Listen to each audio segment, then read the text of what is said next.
Good morning student. आज हम one एवं वन्य जीवन के बारे में पढ़ेंगे। जैसे कि आप जानते हैं कि हमारा जो ये पृथ्वी है, पृथ्वी पर बहुत अलग अलग तरीके के जीव रहते हैं। तो उनमें से कुछ जीव ऐसे भी होते हैं जो वन के अंदर रहते हैं।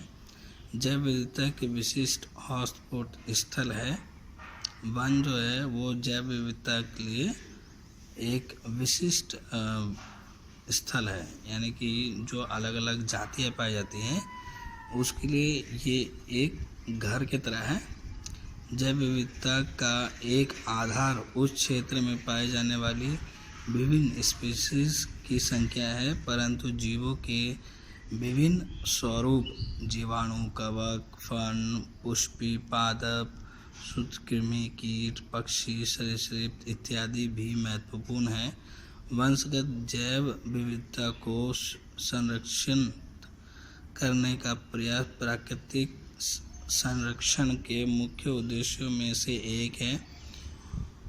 प्रयोगों और वस्तु स्थिति के अध्ययन से हमें पता चलता है कि विविधता के नष्ट होने से पारिस्थितिक स्थायित्व भी नष्ट हो जाता है।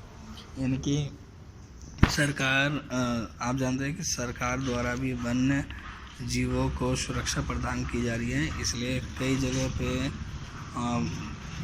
जगहों को वन घोषित कर दिया जाता है और कुछ ऐसे भी जगह होते हैं जहाँ पे बिल्कुल भी कोई भी जा नहीं सकता है, क्योंकि जब हम वन खराब कर देते हैं या आज के टाइम में जितना पोल्यूशन है उस पोल्यूशन के कारण वातावरण चेंज हो रहा है और वातावरण चेंज होने के कारण बहुत सारे वन्य जीव मर जाते हैं।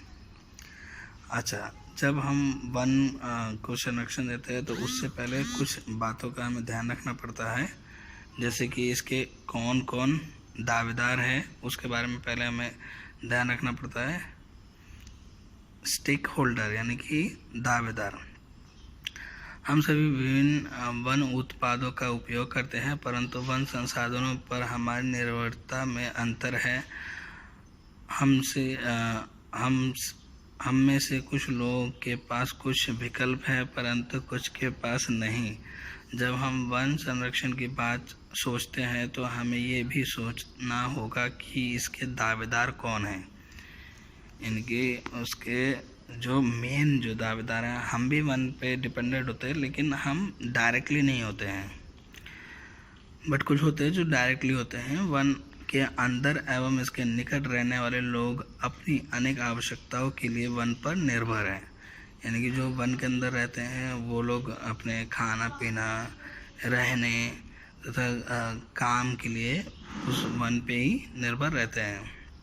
दूसरा, सरकार का वन विभाग जिसके पास वनों का स्वामित्व है तथा वे वनों के प्रकार संसाधनों का नियंत्रण करते हैं।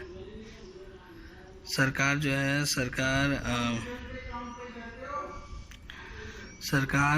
का भी स्वामित्व होता है वन के ऊपर, क्योंकि जो इनसे बहुत सारे संसाधन भी निर्भर करता है वन में ही। तीसरा, उद्योगपति जो तेंदुपत्ती का उपयोग बीड़ी बनाने के लिए लेकर कागज मिल तक विभिन्न वन उत्पादों का उपयोग करते हैं, परंतु वे वनों के किसी भी एक क्षेत्र पर निर्भर नहीं करते हैं। तो कुछ ऐसे उद्योगपति भी होते हैं जो वन पर निर्भर करते हैं, चाहे कागज बनाने से लेकर बीड़ी बनाने तक का, तंबाकू बनाने तक का, ये सब वन के ऊपर ही निर्भर करते हैं। चौथा, वन्य जीवन एवं प्रकृति प्रेमी जो प्रकृति का संरक्षण इसकी आद्य अवस्था में करना चाहते हैं। वन्य जीवन एवं प्रकृति प्रेमी इनकी कुछ ऐसे लोग होते हैं जैसे वन संरक्षण के लोग हैं, और भी ऐसे बहुत सारे समूह हैं जो कि इसके लिए व्याकुल रहते हैं या वन के बारे में सोचते रहते हैं। तो उनके बारे में भी सोचना बहुत ज़रूरी है। तो ये थे जो वन पर निर्भर करते हैं, यानी कि दावेदार। इस वीडियो में इतना ही। आगे के लिए हमारा नेक्स्ट वीडियो देखें।